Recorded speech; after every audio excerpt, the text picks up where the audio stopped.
How's it going? My name is Brian Fanzo, better known as iSocialFans. I'm here to answer 9, you got it right, 9 questions that I've kind of been seated really around the mindset and philosophy of live and everything live. And you'll notice throughout this video, I love live. I love live in the sense of video as well as being a keynote speaker. I am a change evangelist. I work with large brands to build out strategies on how they can tell their story. I like to think of myself as really a translator of geek speak and someone that helps brands tell their stories as well as embrace change. So I'm gonna get into these 9 questions. Hopefully you guys enjoy. The first question is, how did I get involved with a live video community and what were the biggest challenges to getting started? So for me, video wasn't something that I relished prior to about 2 years ago. I was someone that was building my personal brand. I had a show on Google Hangouts, but I wasn't a master of YouTube. I didn't have a background in video. I do enjoy recording videos, but video really wasn't my focus. My focus was really finding unique ways to tell stories, and live video, for all intents and purposes, dropped in my lap. I was in Barcelona for Mobile World Congress, and while I was there, we were working with Dell, and one of the things that we were doing was actually creating a video series about this massive event with 75,000 people at it. And for me, I got a message from somebody that works at Twitter, and they said, hey Brian, there's a new app called Meerkat that Ashton Kutcher and Gary Vaynerchuk are using, and you should check it out. And my very first time going live, I did it right after I had already recorded a static video. And I clicked live and I was like, oh, I'm live. And it showed that I had 1 viewer watching. And I said, oh, here, and I kind of went through the same spiel as I did on the recorded video. And then that person that was watching, that one person from Indiana that was watching, asked me and said, hey, is that the new Samsung phone on display over there? Can you go check it out? And right there, my mind was blown. And for me, that was really the start of how I kind of dove all in. I ended up going to South by Southwest, having a massive strategy for using live video there. When Meerkat hit 2 million users, I was in the top 5 users for total views. And in that top 5 was Gary Vaynerchuk and Jimmy Fallon. So for me, it really wasn't the fact that live video was something I went out and kind of went after. It was more like it found me. It was the perfect home. I like to call it participatory content, where it's having a conversation with your audience. You have comments coming up, people asking you, and they're participating in ultimately the outcome of the solution. And the second part of that question was, what was my really biggest challenges getting started? Really the biggest challenges for me was understanding what type of content, how often, and then ultimately what I wanted to be known for in live streaming, because the power of live video is that anyone can do it. It's as simple as clicking a button on your phone. The downside and why there's such bad content and maybe some people that aren't really grasping it is that anyone can do it. And anyone can press the button. And what I mean by that is you have to really have a strategy. You have to have an understanding of what your story is, what you want to convey, and then ultimately you have to embrace it, own it, and go all in. So I'd say my biggest challenge was kind of finding my sweet spot, which took me a little bit about. So why am I passionate about live video? Is question number 2. I'm passionate about live video because for me, I think of live video as the great equalizer. When you looked at great video on BuzzFeed or lots of large enterprise brands, or you had, Red Bull commercials, video, really great video, was something that seemed like you needed a giant budget, you needed a studio, you needed all of this technology, and there were so many variables, so many barriers to entry to actually tell your story leveraging video. And I love Twitter. Twitter is my favorite platform, but there's an element of Twitter that is still, it's text, it's 140 characters. How do you stand out from the noise? How do you add video? And for me, live video is not only because it's easy to do and anyone can do it, but I think of it as the great equalizer. As we all want to tell our story, live video amplifies and highlights what you do great, but also what you suck at. And the reason I call it the equalizer is those that can't embrace live video because they're afraid to say things like, I don't know, or they're afraid to answer questions or comments or go back and forth. Those people are going to be exposed. Those brands are going to be exposed as frauds, as people that don't really, they've been selling snake oil. And I think the small businesses, the medium-sized businesses, the entrepreneurs, the startups that can truly get on live video, say I don't know, answer questions, are going to be able to create an amazing dialogue and allow their audience to participate. And that's why I call it participatory content. Ultimately, allowing them to feel a part of the conversation. And live video, to me, as much as I love being on video, the true value of live video is actually the people that are watching it and then commenting, because they're shaping the future of that content. And as someone that believes that community is the future of business, I don't believe there's a better platform out there today to build your community, to nurture your community, to foster and communicate with your community than live video. Question number 3, what advice would you give the live streamer who are just getting started? So if you're just getting started, my first advice is pretty simple. Press the damn button. There's no such thing as a perfect live video. If you're thinking about creating a perfect live video, there's one thing I can guarantee. You will never press the button because you'll say that the audio is not right, the timing is not right, maybe I don't like the clothes I'm wearing. But remember this, your audience today is not looking for perfection. Live video or content or regular video, perfection is an illusion, or I like to say perfection is a fairy tale. So rather than focusing on being perfect, focusing on having a strategy, understanding what you want to convey, maybe even think about how long you want to be on video. But also remember, live video is powerful because of the comments that come up on your feed. Therefore, if the comments are driving your conversation somewhere where you didn't plan on going, but it seems like your audience wants that to happen, go with it. Throw your strategy out the window. So for me, my advice for you getting started, press the button, and then remember, don't try to be perfect. Have a strategy, but ultimately have fun with it and allow your audience to not only participate, but help shape the ultimate outcome.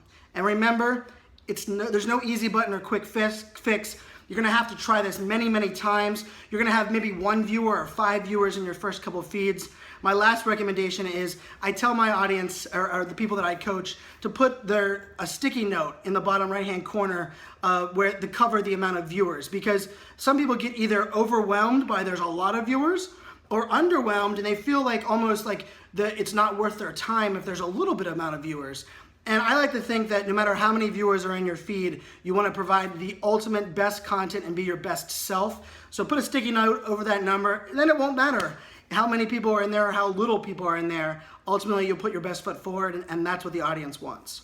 So question number 4, how would you describe your brand or voice as a live streamer? So for me, I like to believe I'm a storyteller. I'm someone that tries really hard to allow people into my life and my world as an entrepreneur, as a millennial speaker, as a change evangelist. I'm also someone that loves to convey how and why I do what I do. And I don't believe I'm a thought leader or believe I'm an expert. I believe I'm really good at translating what I'm doing, explaining how that works, and trying to relate that to my audience so that they can then understand that and then do it themselves. I don't believe I want to be someone that preaches, the 5 best things you do, because I think everyone has their own story. Everyone is unique. But I try really hard to bring this passion, to share my story and my journey, but also amplify and celebrate those around me, because I really do love and believe in this space and believe live video is the great equalizer. Question number 5, how has live video helped you make a bigger impact? For me, live video hasn't really been hard for me to integrate into my workflow, because I love talking, I love sharing my story, I love conveying what I'm doing. I'm very transparent, I'm very open to what is going on. But live video has allowed me to reach an audience and allow people to look me, and I like to say, my digital eyeballs. And I think it's allowed me to build authenticity with my audience at a scale that I wasn't seeing prior to live video. And for example, I like to think someone that I'm having communication with on Twitter, it takes about 18 months to build a strong relationship where we can do business, where I feel like I can turn that friend or follower into someone that I would give a hug when I see them offline. But someone that engages on live video, that comments and that comes and consumes my content, I believe that timeline, and rather than it taking 18 months, I believe it takes shorter than 3 months. And it's because I don't have to convince someone to trust me or kind of lay out the groundwork to explain that I am authentic and what I'm talking about I know. They're able to actually see that. They're able to see how often I share, how passionate I am. And for me, that breaks down that barrier as well as shrinks that scale, which has had a massive impact not only on my career, but on the relationships I've been able to build, the brands that have been able to discover me. So live video truly has been an amplifier and a shortener in that relationship structure. Question number 6. As a content creator, who are those in the community that you most admire and why? So I believe, kind of in the live video community, I believe there's a element when we started off that it was this shiny object, and everybody kind of looked at this as a great platform to get on, and so many people thought that the more live streams you did, the more live video you did, the more your followers would grow, and then you would just have instant success. And I believe we all realized that wasn't the case. And if you're not doing something, if you're not full of substance, if you can't ultimately provide value and business and solve a business problem, live video is just another platform. And we've seen people rise and then people disappear. We've seen people have a slow rise and now doing great things.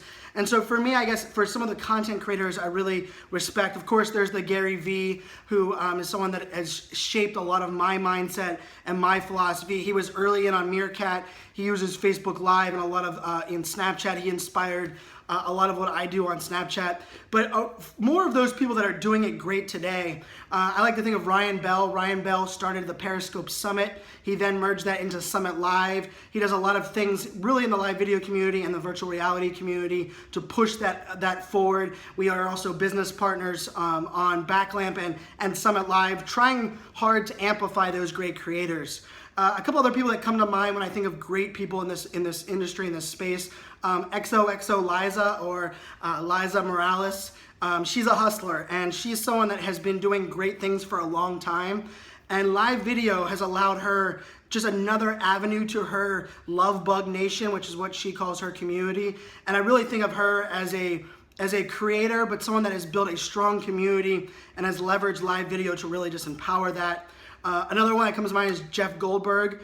Jeff Goldberg and I started on Meerkat early on, and we built a really strong friendship, but he's someone that spent probably 14 to 16 months studying and live streaming around the city of New York where he lives before he even thought about turning it into a full-time job or into looking for brand sponsorship, because he wanted to really push the envelope, figure out what he liked doing as well as what brands liked. And now he's working with some of the biggest names and brands that are out there. He was able to go to the Olympics.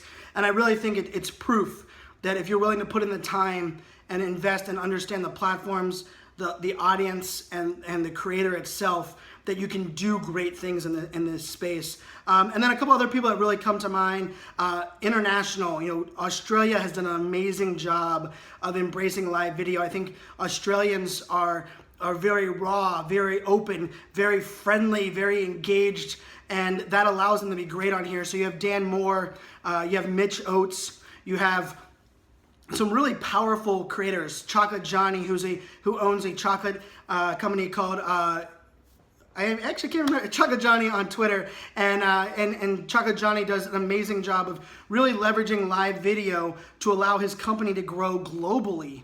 Because now people are ordering, it's called Perfection Chocolates, and they're able to order Perfection Chocolates around the world. And it's because of his personality, the access he gives to his store, to his employees. He's one that has done amazing things on the platform there in Australia. And then Alex Kahn out of Germany. I think Germany is kind of known for being behind the times in social media and in digital.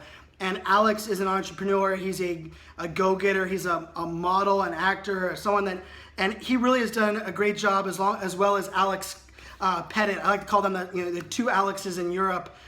They've done some amazing things in this space, really pushing the envelope and driving change.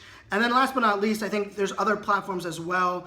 Joel Comm, who has been an affiliate marketer and so on in the network marketing space for years, and he's teamed up with people like Vincenzo Landino, and they had a show called Blab Talk Live. And really, Joel has been one of those that has been great at jumping on a new platform and then really defining what the 101 basic level of that platform is, and allowing so many people to learn along with him, including doing some shows and things. So those are the guys and females that I think are doing some great things in this space. And I'm excited to see 6 months from now and a year from now, when you ask me that question, the new names that are rising and doing some great things. So question number 7, why are you excited about using a .live domain?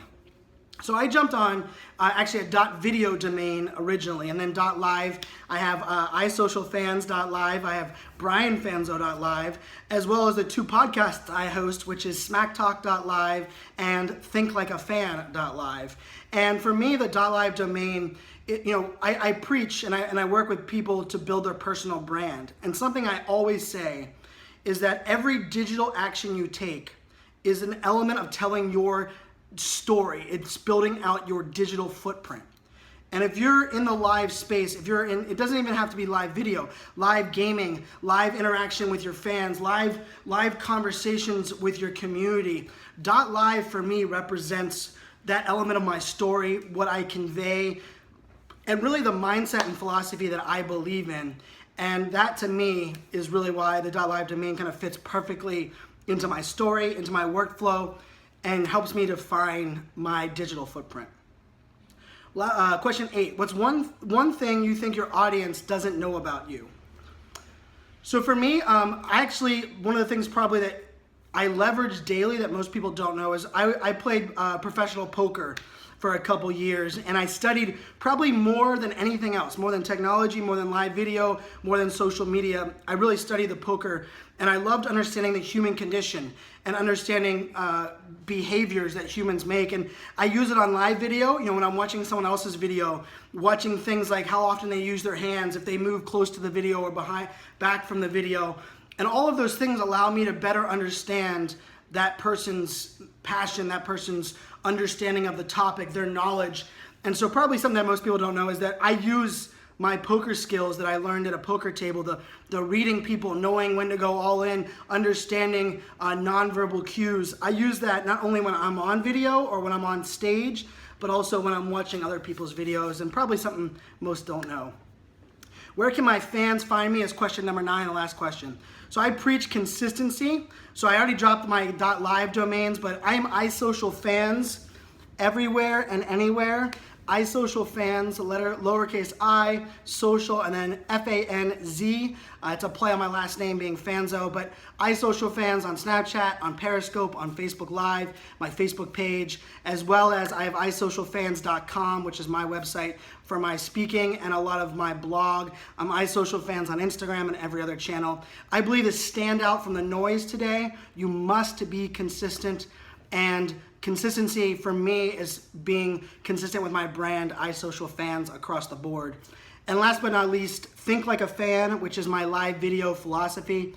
It really means, how do you give access to people, places, products, experiences, and opportunities for your audience to participate? And if you think like a fan every time you create video or everything that you do in the video space, you will truly make a difference in this space. So my name is Brian Fanzo, iSocialFans, and I challenge you to think like a fan. Check out thinklikeafan.live.